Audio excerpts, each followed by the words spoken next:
Assalamualaikum warahmatullahi wabarakatuh. Di sini saya Jasa Firgianta akan menjelaskan mengenai materi terkait masuknya Islam ke Indonesia. Sebenarnya, ketika Islam datang ke Indonesia, Indonesia sendiri sudah memiliki peradaban yang berasal dari kebudayaan lokal pengaruh Hindu-Buddha yang dibawa oleh orang India, yakni dinamisme dan animisme. Bahkan dari berbagai wilayah Indonesia sendiri sudah banyak mendirikan kerajaan-kerajaan Hindu-Buddha seperti Kerajaan Tarumanegara, Kerajaan Mataram, dan lain sebagainya. Nah, berbicara tentang masuknya Islam ke Indonesia tidak terlepas dari berbagai teori yang dikemukakan oleh para ahli. Teori tersebut seperti contoh yang pertama, teori Persia. Teori ini dikemukakan oleh P.A. Husein-de-Jaya-Diningrat yang menyatakan bahwa Islam di Nusantara berasal dari Iran. Menurutnya, Islam masuk pada abad ke-7 Masehi di Sumatera dan berpusat di Samudra Pasai. Ia mengutarakan argumentasinya dengan menyatakan kesamaan berkembangnya budaya antara masyarakat Islam di Nusantara dengan masyarakat di Iran. Teori ini juga didukung oleh Muenz yang menyatakan bahwa banyak orang Persia di Aceh pada abad ke-5 pada masa Raja-Raja Sasania, yang menyatakan bahwa kata Pasai berasal dari kata Persia. Selain itu, Muenz juga meyakini bahwa ada dua ulama dari Iran ketika Ibnu Battuta datang ke Aceh, yaitu Tajuddin al-Shirazi dan Sayyid Syarif al-Ashbahani. Yang kedua, ada teori Mekah atau Arab.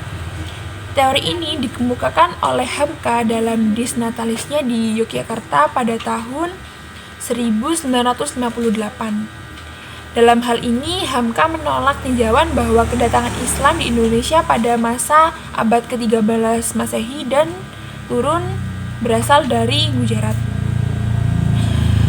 Dalam seminar lainnya, beliau memperkuat teorinya dengan mendasarkan pendapat pada peranan negara Arab sebagai negara pembawa Islam di Indonesia, yang mana hal ini diikuti oleh bangsa Persia dan juga Gujarat.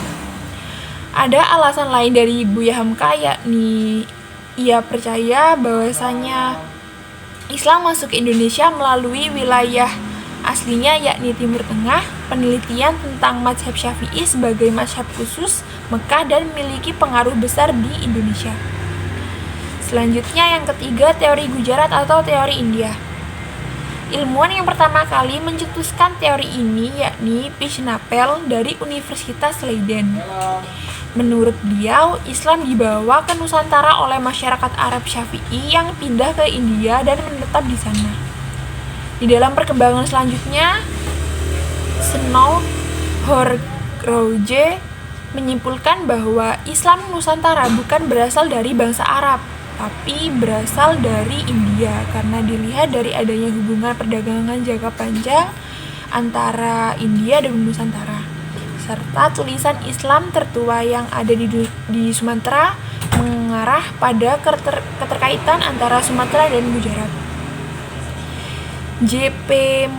Mukti juga berasumsi bahwasanya Islam di Indonesia berasal dari Gujarat. Hal itu didapatkannya setelah memperhatikan batu nisan di Pasai, Sumatera Utara, tepatnya pada tahun 831 Hijriah. Yang selanjutnya, yang keempat, teori Bangladesh atau Benggala. Teori ini dikemukakan oleh Eski Fatimi yang menurut beberapa asumsi Islam masuk ke Nusantara pada abad ke-11 Masehi. Eski Fatimi berasumsi bahwa pengait batu nisan di Pasai dengan Gujarat tidaklah benar.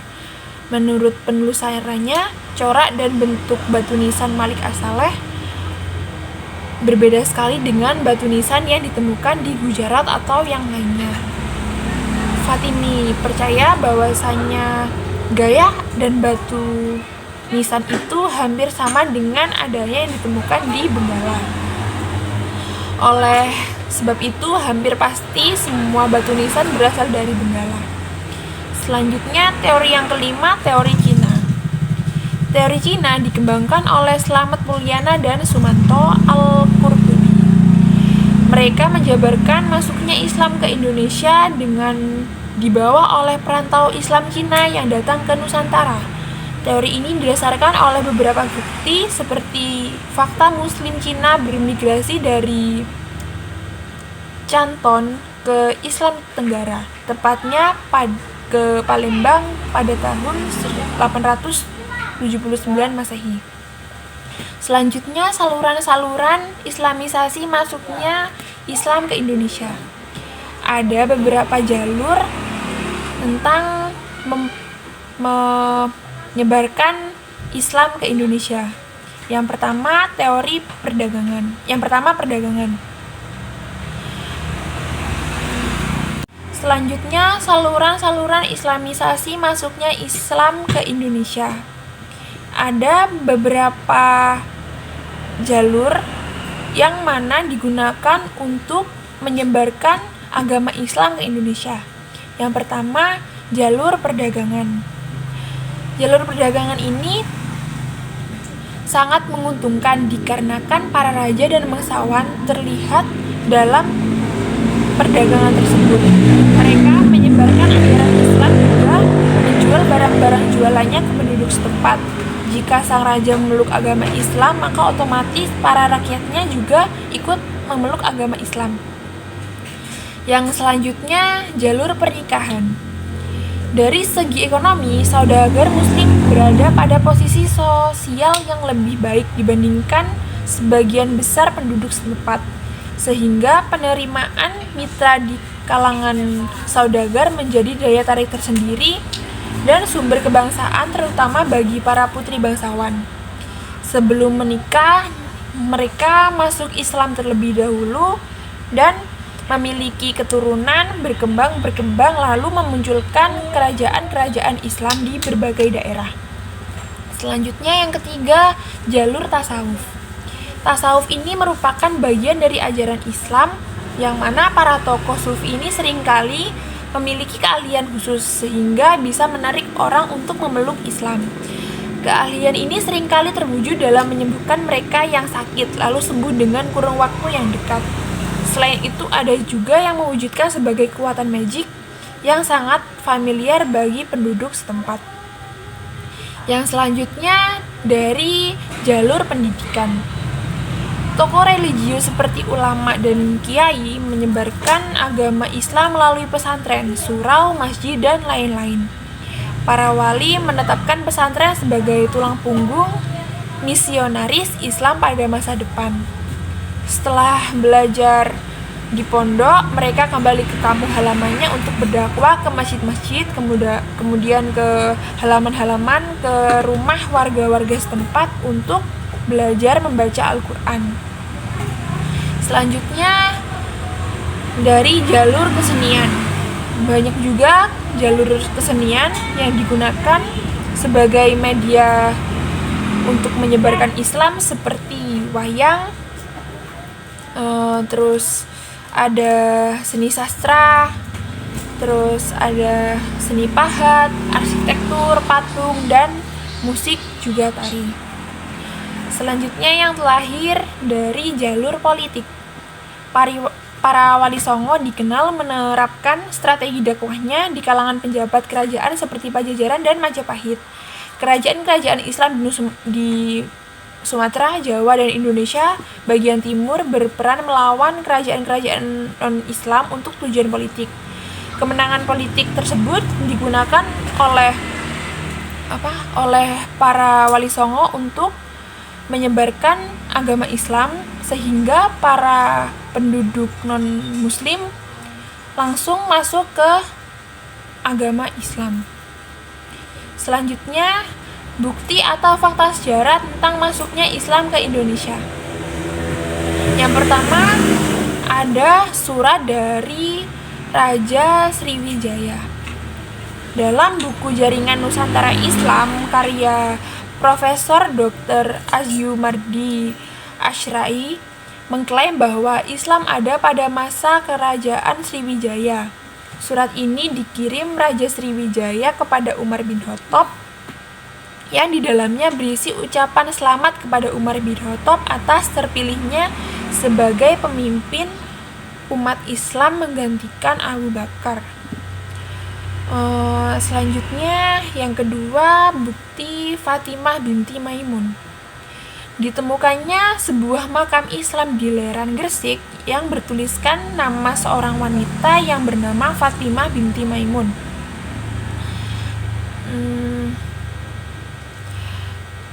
Yang berangkat tahun 1082. Berdasarkan temuan tersebut, besar kemungkinan Islam masuk ke Indonesia sebelum tahun 1082. Selanjutnya ada makam Sultan Malik As-Saleh. Makam Sultan Malik As-Saleh ini dibangun pada tahun 1292. Terus yang ketiga ada cerita Marco Polo. Pada tahun 1092, Marco Polo merupakan seorang musafir dari Venezia, Italia, sehingga di beberapa tempat di Perlak di Aceh Utara. Marco Polo berhenti dalam perjalanan ke Cina. Ia mengatakan bahwa Islam akan datang berkembang di Sumatera pada abad ke-11 Masehi. Selanjutnya yang terakhir ada Ibnu Battuta. Pada tahun 1345, Ibnu Battuta menetap di Samudra Pasai. Beliau mengatakan bahwa Sultan Samudra Pasai ini konon sangat bersahabat dengan para ulama serta rakyatnya. Selain itu pula, beliau juga menceritakan bahwasanya Samudra Pasai ialah kesultanan komersial yang sukses. Di sana Ibnu Battuta berjumpa penguasa lain dari India, Cina, Jawa. Berdasarkan beberapa ahli sejarah, Islam pertama kali datang ke Indonesia pada abad ke-13 Masehi. Dan selanjutnya ada perkembangan Islam pada masa awal pasca masuk ke Indonesia. Perkembangan wilayah dan kekuasaan politik Islam menurut Profesor Haidar, kedatangan Islam di Nusantara tidak terjadi pada waktu yang sama. Namun dari para ahli sejarah menetap bahwa Sumatera merupakan wilayah pertama yang disinggahi Islam lalu berlanjut ke Pulau Jawa. Hal ini disebabkan oleh adanya turunnya kemunduran ke Majapahit yang mampu menyebabkan masuknya penguasa pesisir ke Islam. Hubungan perdagangan mampu membawa perkembangan Islam ke Indonesia hingga sampai di berbagai bagian timur, yakni Maluku pada abad ke-14, Sulawesi Selatan pada abad 15 Masehi, dan berlanjut ke wilayah Kalimantan, Banjarmasin pada abad ke-16 Masehi. Nusantara mulai muncul di wilayah Sumatera, yakni baru Aceh, Pasai pada abad ke-12 Masehi. Hingga 14 Masehi dan berkembang pada abad ke-15 sampai 16 Masehi.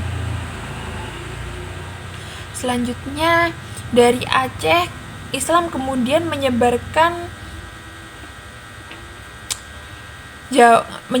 ke Jawa, yakni Tuban, Jepara, Gresik pada abad ke-14 Masehi.